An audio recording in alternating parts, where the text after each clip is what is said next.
श्रीपाद श्रीवल्लभ संक्षिप्त चरितामृत अध्याय 7 खगोल वर्णन. पहाटे तिरुमलदासांनी अनेक ऐकून सांगण्यास सुरुवात केली. नरसावधानी मृत्युमुखातून बाहेर पडल्यावर त्यांची आर्थिक स्थिती खालावली. लोकनिंदेने पंडित होऊन नरसावधानी भ्रमिष्ठासारखी घरी परतली. अशा स्थितीचे वर्णन करण्याकरता त्यांची पत्नी देवघरात गेली. देवघरात श्रीपाद बसलेले दिसले. त्या उभयतांनी त्यांना भोजनाचा आग्रह करता जेवणास नकार देऊन म्हणाले, काल, कर्म आणि कारण यांचा एकच वेळी संयोग झाल्यास अलपेल योग जुळून येतो. मी पुढील जन्मी नरसिंह सरस्वती अवतारात तुमच्या घरी अवश्य भोजन घेईन असे वचन देऊन हितोपदेश केला तो असा. प्रश्न, तू कोण आहेस? उत्तर, अणुरेणूतील विद्यमान शक्ती, मातृपितृ स्वरूप व सकल सृष्टीचे गुरु स्वरूप मीच आहे. प्रश्न, तू श्री दत्त प्रभूंचा अवतार आहेस का? उत्तर, मी दत्त आहे. मी निराकार निर्गुण आहे. प्रश्न, म्हणजे तुला आकार व गुण नाही?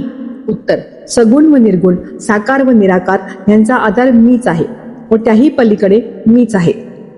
प्रश्न, सरस्व तू असताना प्राणी मात्रांना दुःख का?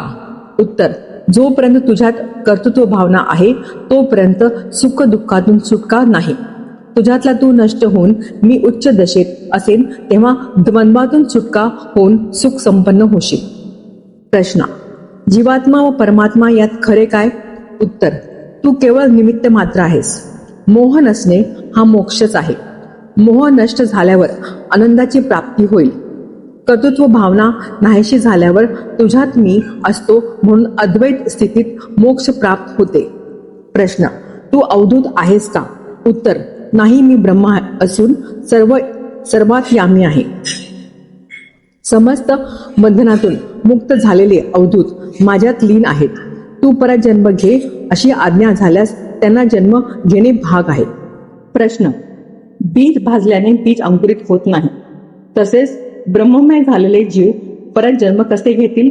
उत्तर, भाजलेल्या बीजांचे पुनरंकुरित न होणे हा सृष्टीचा धर्म आहे. भाजलेल्या बीजांना पुन्हा अंकुरित करणे सृष्टीकर्त्याचे शक्ती सामर्थ्य आहे. आपल्या संकल्प मात्राने सृजन करण्याचे शक्ती सामर्थ्य असलेल्या प्रभूस आवश्यकतेनुसार सृष्टी धर्मात बदल करता येतो. प्रश्न, दत्तप्रभू श्रीपादा विवरण करावे.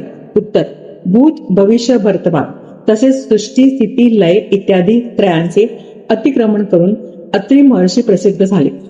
परमज्योती स्वरूप परमात्म्याने अमृत दृष्टीने अनुग्रह करावा म्हणून माता अनुसयाने तपश्चर्या केली. त्रिमूर्तीच्या रूपात त्यांना लहान बालकाचे रूप दिले. त्रिमूर्तीच्या शक्ती एकवटून अनघादेवी रूप धारण केले. दत्तात्रयांचा अवतार घेऊन अनघादेवीचा अर्धांगिनी म्हणून स्वीकार केला. प्रश्न, सृष्टीत बदल घडवणे तुला सहज शक्य आहे. तू माझे दारिद्र्य का हरण करत नाहीस? उत्तर, अवश्य हरण करेन, परंतु पुढल्या जन्म. तुझ्या मनातील मालिन्य दूर करण्यासाठी तुझे हे जीवन पुरणार नाही. तुझ्या पुण्याचा भाग काढून तुला आयुष्य दिले. तुझे पाप जास्त असल्याने दारिद्र्य भोगले पाहिजे. तू दत्त आराधना केल्याने 2 वेळेस अन्न मिळेल असा आशीर्वाद आहे. प्रश्न, तुमच्या आजोबांनी वैश्यांना उपनयन करता येईल तो निर्णय चुकीचा नाही का? उत्तर, त्यांच्या निर्णयात खोट काढण्याचा प्रयत्न केलास तुझी जीवा छाटून टाकली पाहिजे. शास्त्राप्रमाणे आचरण करावे किंवा करू नये याविषयी मीमांसा होत असेल तर निर्मल अंतकर्ण असलेल्या सत्पुरुषांचे म्हणणे शास्त्र ठरते. धर्म कुठला, अधर्म कुठले या विषयाची वादात शास्त्राचा आधार घ्यावा. हिंसा करणे पाप आहे असेच श्रीपाद सांगतात. प्रश्न, श्रीपादा सृष्टीच्या रचनेने वर्णन करून मला कृतार्थ करावे. उत्तर, जगत सृष्टी रचण्यासाठी ब्रह्मदेवाची उत्पत्ती झाली. परमात्म्याहून सर्वव्यापी जल उत्पन्न झाले. परमात्म्याच्या तेजाने अंड उत्पत्ती होऊन एक अंड ज्यात आपण निवास करीत असलेले ब्रह्मांड आहे.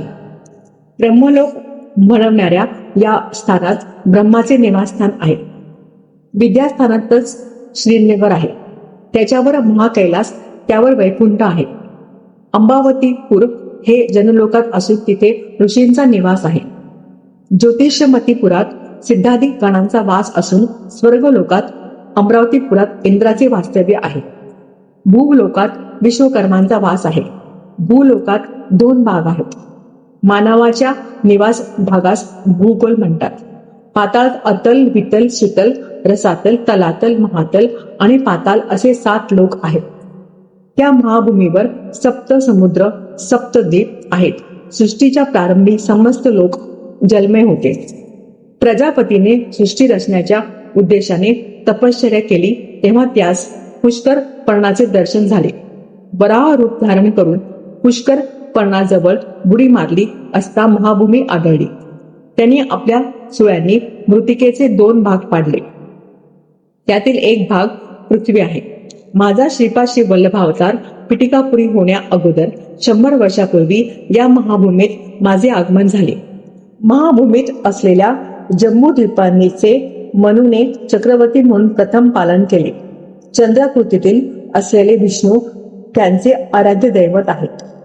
महाभूमी गोलाकार असून मध्यभागी कासवाच्या पाठीप्रमाणे उंच आहे. भूगोल मात्र लिंबासारखे आहे. महाभूमीच्या मध्यभागी जम्बूद्वीप आहे. भूगोलाच्या उत्तरार्ध देवभाग व दक्षिणार्धास असुर भाग आहे. महाभूमीच्या मध्यभागी जीवास पालनकर्त्या मनूचे निवासस्थान आहे. भूगोल ही कर्मभूमी असून स्थूल शरीराधाराने राहण्याची भूमी आहे. श्रीपाद म्हणाले, आजोबा, पाताळ लोकात पिशाचगण, तलात गृहक, सुतलात राक्षस, रसतलात भूत, भूतलात यक्ष, महातलात पितर व पाताळात पन्नगांचा वास आहे. भूगोल बिंदूच्यावर उद्धव ध्रुव प्रदेशात मेरू रेखेस प्रकाशमान करणारे सूर्यलोक आहे. हे सूर्य देवतेचे लोक असून येथे आणखी अभांतर लोक सुद्धा आहे. प्रश्न, दत्त म्हणजे कोण? दत्त तत्व तुम्हाला अनुभवायचं असेल तर लक्ष वेळा जन्म घेतला पाहिजे. दत्त प्रभू तुझ्यासमोर असलेले श्रीपाद श्री वल्लभ आहेत हे जाण. प्रभू पुढे म्हणाले, मी दत्त आहे.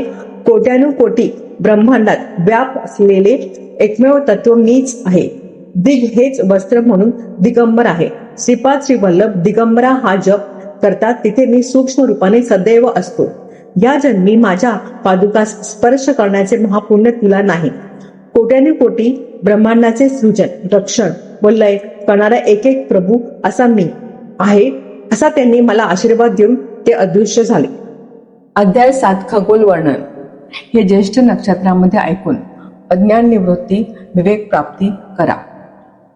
हे वर्णन जे श्रीपादांनी केलं त्यावेळेला त्यांचे वय फक्त 1 वर्षाचे होते आणि एवढ्या छोट्या 1 वर्षाच्या बालकाने एवढे गहन ज्ञान दिले त्याच्याबद्दल नरसावधानी व त्याची बायको यांना फार आश्चर्य वाटले. अशा स्त्रीला श्रीपादांनी अनेक वेळा दाखवल्या. तेच आपण पुढच्या अध्यायांमध्ये बघूया. आमच्याबरोबर जोडून राहा. आमच्या चॅनलला सबस्क्राईब करा. नमस्कार.